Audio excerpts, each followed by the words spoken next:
ఆశ్రమంలో ఉన్నాడు. పరశురాముడు దర్భలు తీసుకురావడానికి, పళ్ళు తీసుకురావడానికి అరణ్యంలోకి వెళ్ళాడు. మిగిలినటువంటి అన్నలు నలుగురు ఉన్నా వాళ్ళది బ్రాహ్మణ తేజస్సు. వాళ్ళు పిరికి వాళ్ళు ఎంతసేపు ఏదో వచ్చిన వాడికి ఉపకారం చేయగలరు, ఏదైనా పట్టుకుపోతే వాడి కర్మ పరమేశ్వరుడు ఉన్నాడని ఊరుకుంటాడు. ఈయనది అలా కాదు, ఈయనది క్షాత్ర తేజస్సు. ఊరుకోడు, కత్తెట్టుకుని వెంటపడతాడు. కారణం ఏమిటి? సత్యవతీదేవి కోరినటువంటి వరం వల్ల వచ్చినటువంటి లక్షణం అది. ఒకనాడు పరశురాముడు అరణ్యంలో ఉన్నాడు, జమదగ్ని మహర్షి ఆశ్రమంలో ఉన్నాడు. రేణుకాదేవి పక్కనుంది. ఉండగా ఒక చిత్రమైనటువంటి సందర్భం జరిగింది. కార్తవీర్యార్జునుడు అరణ్యానికి వచ్చాడు. ఈ కార్తవీర్యార్జునుడు విశేష శక్తి సంపన్నుడు. పౌరాణిక వాంగ్మయంలో కార్తవీర్యార్జునుడి యొక్క శక్తి ప్రత్యేకంగా ఎక్కడ కనపడుతుంది అంటే శ్రీరామాయణం ఉత్తరకాండలో చెప్పబడింది. అలాగే గురుచరిత్రలో దత్తాత్రేయ స్వామి వారి యొక్క పరిచర్య చేసి సంపాదించాడు ఆ శక్తులన్నీ. ఆయనకి 1000 బాహువులు, సహస్ర బాహువులతో ఉంటాడు. రామాయణం ఉత్తరకాండలో కార్తవీర్యార్జునుని యొక్క అనన్యమైన శక్తిని చెప్పారు. ఆయన నదీ తీరంలో కింది భాగంలో తన భార్యలతో కలిసి జలక్రీడలాడుతున్నాడు. అదే సమయానికి ప్రదోష వేళలో ఎందుకో రావణాసురుడు పుష్పక విమానంలో వెళ్ళిపోతున్నాడు. ఆయనకు అలవాటు ఉంది. ప్రదోష వేళ అయితే ఎక్కడున్నవాడు అక్కడే కిందికి దిగి సైకతలింగం చేసి ఆ సైకతలింగానికి పూజ చేస్తాడు. ఆయన నది ఒడ్డున దిగి స్నానం చేసి సంధ్యావందనం చేసుకుని సైకతలింగం చేసి దానికి ఆరాధన చేస్తున్నాడు. వీళ్లకు పిచ్చి కోరిక పుట్టింది కార్తవీర్యార్జునుడి భార్యలకి. నీకు 1000 చేతులు ఉన్నాయి కదా, నదీ ప్రవాహాన్నంతటినీ ఆపేయగలవా 1000 చేతులతో అని అడిగారు. అది పెద్ద విషయమా అని 1000 చేతులు అడ్డు పెట్టాడు. అడ్డు పెడితే ప్రవాహం వెనక్కి వెళ్ళింది. వెనక్కి వెళ్లి ప్రవాహం పెరుగుతూ వచ్చి ధ్యానంలో ఉండి పువ్వులు వేస్తున్నటువంటి రావణాసురుడి తొడల కిందకొచ్చి ఆ పూజ చేస్తున్న సైకతలింగాన్ని కరగకొట్టి తీసుకెళ్ళిపోయింది. ఇసుక కరిగిపోదండి మరి నీళ్లు తగిలితే. అకస్మాత్ ప్రవాహం ఎందుకు పెరిగింది కిందకెళ్ళి చూడమన్నాడు భటుల్ని. కార్తవీర్యార్జునుడు భార్యలతో జలక్రీడలాడుతున్నాడని చెప్పారు రావణాసురుడికి. అసలు వాడే పెద్ద ధూర్తుడు. ఆ కార్తవీర్యార్జునుడి 1000 చేతులు నరికేస్తానని యుద్ధానికి వెళ్ళాడు.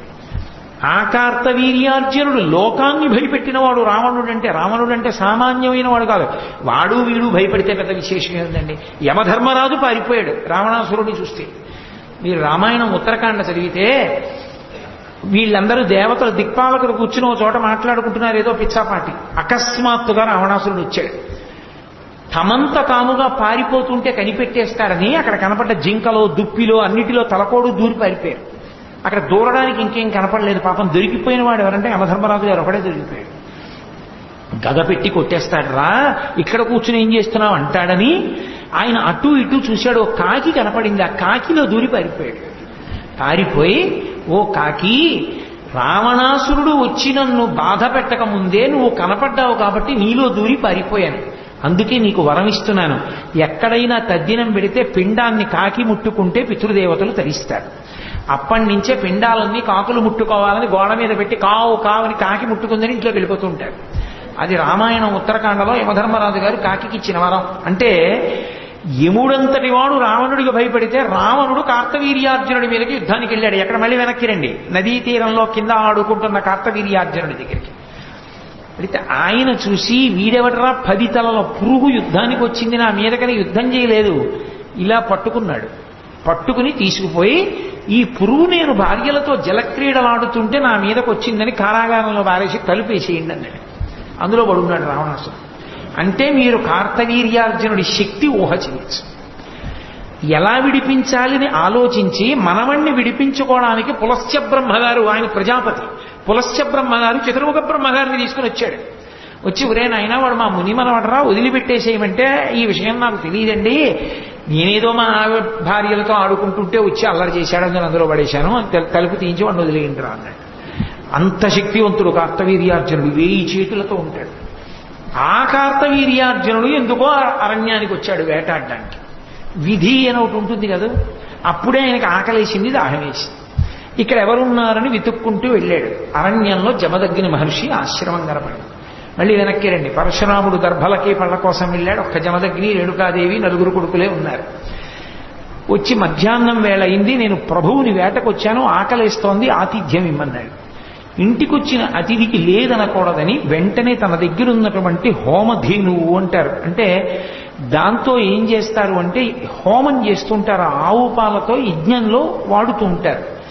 ఆ కామధేనువుని పిలిచి పదార్థములను సృజించమన్నాడు. ఎలా వశిష్ఠ మహర్షి రామాయణంలో విశ్వామిత్రుడికి ఆతిథ్యం ఇచ్చినప్పుడు పదార్థములను కామధేనువు చేత సృజింపచేశాడో, అలా కార్తవీర్యార్జునుడి సైన్యానికి కార్తవీర్యార్జునుడికి వాళ్ళకిష్టమైన పదార్థాలేవో అవన్నీ రాసులుగా ఇమ్మన్నాడు జమదగ్గిరి. కామధేనువు వెంటనే ఇచ్చేసింది. అవన్నీ వడ్డించారు. రాజు అన్నీ తిన్నాడు. రాచబుద్ధి కదూ. ఆయన అన్నాడు రత్నహారీచ పార్థివ అని రాజుకు పేరు. రత్నహారీచ పార్థివ అంటే లోకంలో ఎక్కడ ఏ విలువైంది అందమైంది కనపడితే అది నాది అని పట్టుకుపోతుంటాడు రాజు. అదేమిటండి అని అడగడానికి ఉండదు. కాబట్టి రాజు అంటే ఎవరంటే రత్నహారీచ పార్థివ, రామాయణంలో వాడిన మాట. బాలకాండలో విశ్వామిత్రుడే చెప్పుకున్నాడు ఒకనకొకప్పుడు తాను రాజ్యం చేసే రోజుల్లో నేను రత్నహారీచ పార్థివ కామధేనువుని తీసుకుపోతానన్నాడు. కార్తవీర్యార్జునుడు ఆ మాట కూడా అనలేదు. వీళ్ళని అడిగేది ఏమిట్రా, ఈ ధేను మందే రాజరికం నాది, ఈయన దగ్గర ఎందుకు హోమం చేసుకోవడానికి? ఎంతమందికైనా అన్నం పెట్టగలిగిన ఈ కామధేనువు నా దగ్గర ఉండాలి, తోలుకు రెండని వెళ్ళిపోయాడు. జమదగ్ని ఏం చేస్తాడు? చెయ్యాలనుకుంటే చెయ్యగలడు. కానీ బ్రాహ్మణ తేజస్సు దేనికి ఉపయోగపడాలంటే తనని తాను ఉద్ధరించుకోవడానికి, 10 మందిని రక్షించడానికే తప్ప 10 మందిని పాడు చేయడానికి వాడకూడదు. కాబట్టి జమదగ్ని శపించలేదు, సహనం పట్టాడు. ఆ కామధేనువుని ఎత్తుకుపోతున్నారు. ఎప్పుడైనా సర్వనాశనం అయిపోవడానికి గుర్తు ఏమిటంటే ఒక దేశం నాశనం అయిపోతుంది అని కానీ, ఒక ఇల్లు పాడైపోతుంది అని కానీ గుర్తు ఏమిటంటే ప్రయత్నపూర్వకంగా గోవుని వేధించడం. అదే పనిగా పెట్టుకుని ఆవు కనబడితే కొడుతూ ఉండడం, ఆవుల్ని తోస్తూ ఉండడం, ఆవుల్ని సంహరించడం, ఆవుని బాధ పెట్టడం, ఇలాంటి పనులు చేస్తే కట్టి కుడిపేస్తుంది. అది రాజ్యమైతే రాజ్యము, ఇల్లు అయితే ఇల్లు సర్వనాశనమై తీరుతాయి. మీరు ఎక్కడి వాంగ్మయం చూడండి అంతే. గోవు పరదేవతా స్వరూపం, గోవు జోలికి వెళ్ళకూడదు. నీకు ఓపిక ఉంది దాని గంగడోలు నివ్వరు, నీకు ఓపిక ఉంది కసిన బియ్యం పెట్టు, నీకు ఓపిక ఉంది దాని పృష్ఠభాగం దగ్గరికి వెళ్ళి పసుపు రాసి కాస్త కుంకం వేయి. నువ్వు ఏమీ చేయలేకపోతే ఓ నమస్కారం చేయదు కనపడి తప్ప నిష్కారణంగా గోవుని కొట్టావో, గోమోదక దోషం అంటే ఏ దోషం వేస్తారో తెలుసా? ఏ శంకరాచార్యుల వంటి మహానుభావుడు వచ్చి ఇంటి ముందు నిలబడితే భిక్ష వేయకపోగా తిట్టి పంపించిన ఫలితం వేస్తారు. అది వంశాన్ని కట్టి కుడుపుతుంది, ఏం మామూలుగా విడిచిపెట్టదు. అది కామధేనువు జోలికి వెళ్ళి ఎత్తుకుపోతున్నాడు. ఆ కామధేనువుని ఎత్తుకుపోయేటప్పుడు అది ఏడిచింది. అది పెద్ద పాపమై కూర్చుంది. ఎక్కడ పెద్ద పాపం వచ్చింది అంటే దాని ధేనువుని వదిలిపెట్టాడు. దూడని ఆశ్రమంలో వదిలేశాడు, కామధేనువుని పట్టుకుపోతున్నాడు. ఆ ఆవు ఏడుస్తూ అంది, అయ్యో నన్ను ఇలా రాజు పట్టుకుపోతున్నాడే, క్రేపుం పాపగవలదని ఆపదలన్ పడితి ననుచు అంబాయనచున్ చూపోపరు రుపులంచును. ఆ ఆవు పాపం ఎంత ఏడిచిందంటే అదంది, గ్రేపుం పాపకుడంచును, అయ్యో పాపం నా దూడ మోరలెత్తి అరుస్తోంది, అమ్మా అమ్మా అని కట్టుకొయ్యి చుట్టూ తిరుగుతూ నన్ను తీసుకెళ్ళిపోతుంటే, అందులో దూడ నుంచి వేరు చేసి ఆవుని తీసుకెళ్తున్నప్పుడు అవి రెండూ పడేటటువంటి బాధ వర్ణనాతీతంగా ఉంటుంది. అది మూత్రం విసర్జించి పేడ వేసేసి గట్టిగా కంఠానికి తాడు ఒరుసుకుపోతున్నా సరే కాళ్ళు గిటకరించి నిలబడిపోయినా కూడా లాగేస్తుంటే పడిపోతుంది తప్ప వెళ్ళడానికి ఇష్టపడదు.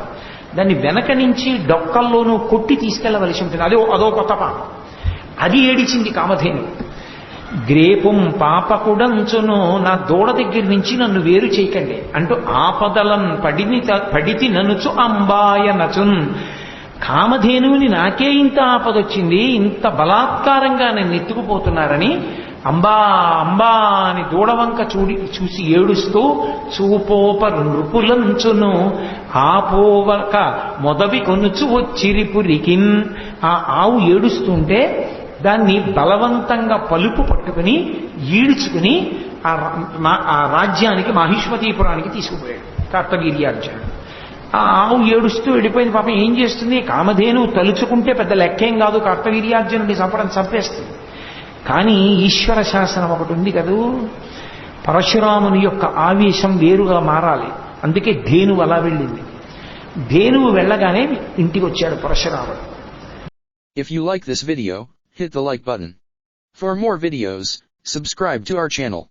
If you have learned anything from this video, comment down below. Subscribe.